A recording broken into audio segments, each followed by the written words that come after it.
O'sha kecha darvozani ochmasligim kerak edi. Balki hammasi boshqacha bo'larmidi. Lekin taqdir o'z o'yinini allaqachon boshlab yuborgan ekan.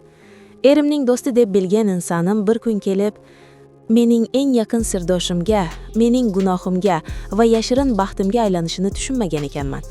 U mening bilagimdan tutganda, qo'rquv bilan birga vujudimda g'alati titroq uyg'ondi. Bu nafrat emasdi. Bu yillar davomida uxlab yotgan ayollik hissining uyg'onishi edi. Bugun men sizga o'z xiyonatim, qo'rquvim va erim bera olmagan olovli mehr haqida aytib beraman. Assalomu alaykum, aziz sirdoshlar. Momoning hikoyalari kanaliga xush kelibsiz. Bugungi hikoyamiz ko'pchilik uchun og'riqli, balki kimlar uchundir tanish bo'lgan mavzu xiyonat va ehtiros haqida. Bu voqea real hayotdan olingan. Agar siz ham inson qalbining yashirin burchaklaridagi sirlarga qiziqsangiz, videoga like bosing va kanalimizga obuna bo'ling. Biz boshladik. Mening ismim Sabina. 2 yil oldin bo'lib o'tgan bu voqealar hali ham ko'z o'ngimda kechagidek turibdi. Men oddiy ayolman, 2 farzandning onasiman.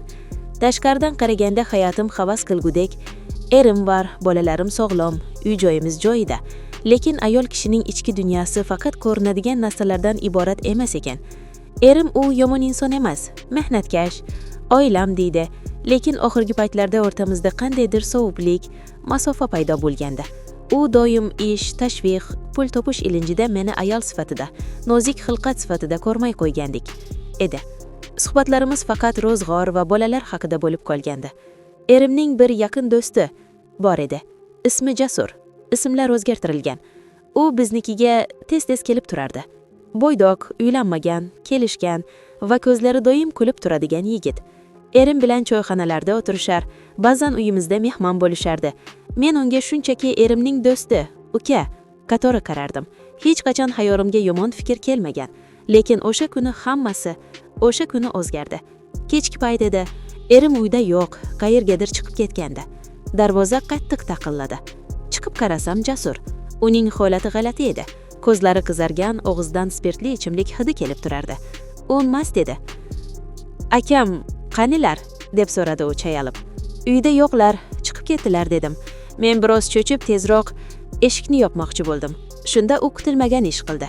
Oyoqlarini eshik orasiga tiqib, darvozani yopishimga yo'l qo'ymadi. Unda "Siz keraksiz menga.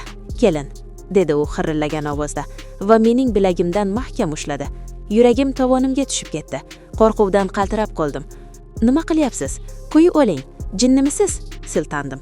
Uning nigohi u menga do'stining xotini kabi emas, balki och bo'rijasiga qaragandek qarardi. "Boring, ichibsiz. Hozir erimga aytaman", deb baqirdim. Bu gapimdan u biroz hushiga kelgandek bo'ldi va qo'limni bo'shatdi. Men darvozani qattiq yopib qulfladim. Ichkariga kirib devorga suyanib uzoq vaqt nafasini rostlay olmay turdim.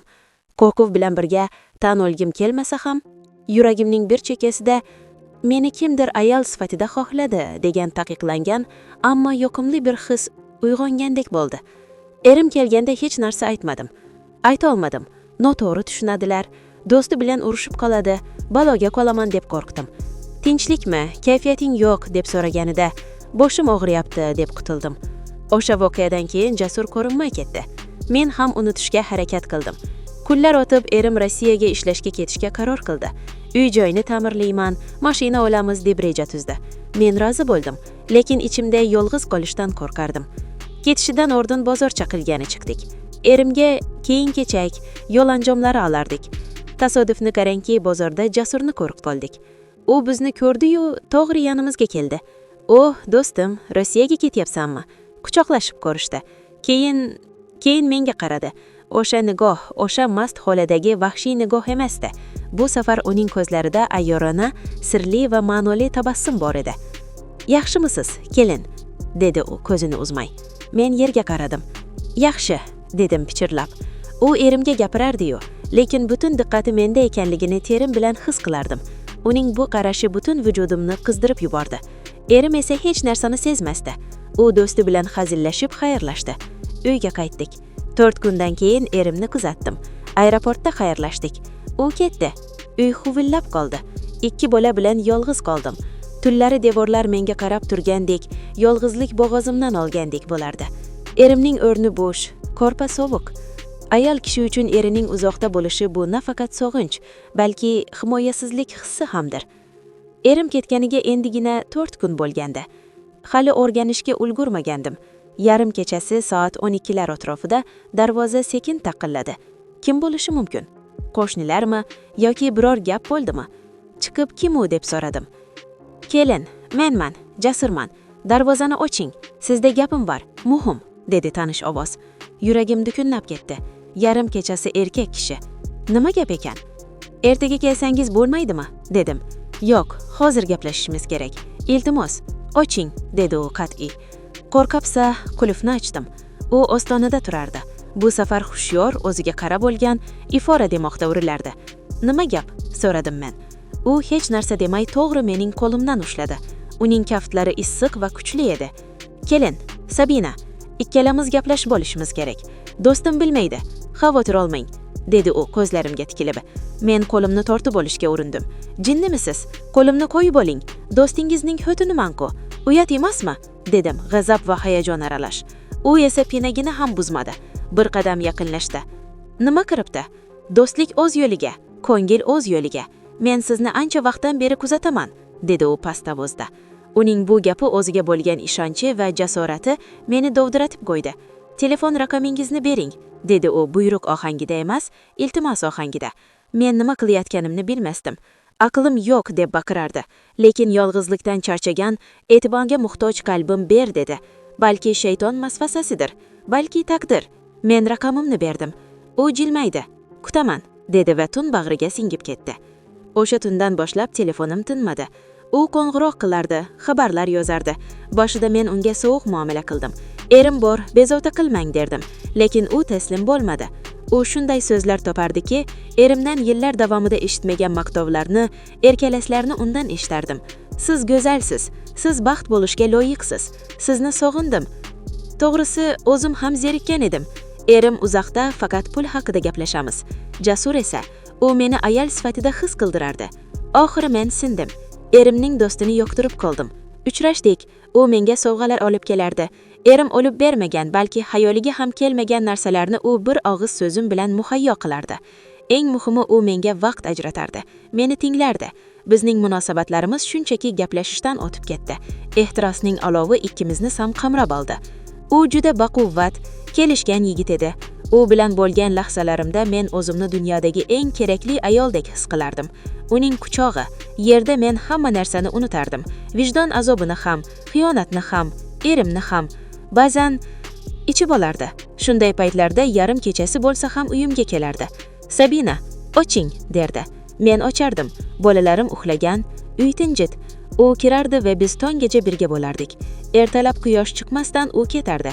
Bu bizning kichik iflos ammo shirin sirimiz edi. 1 yil, butun 1 yil shunday yashadik. Men 2 xil hayot kechirardim.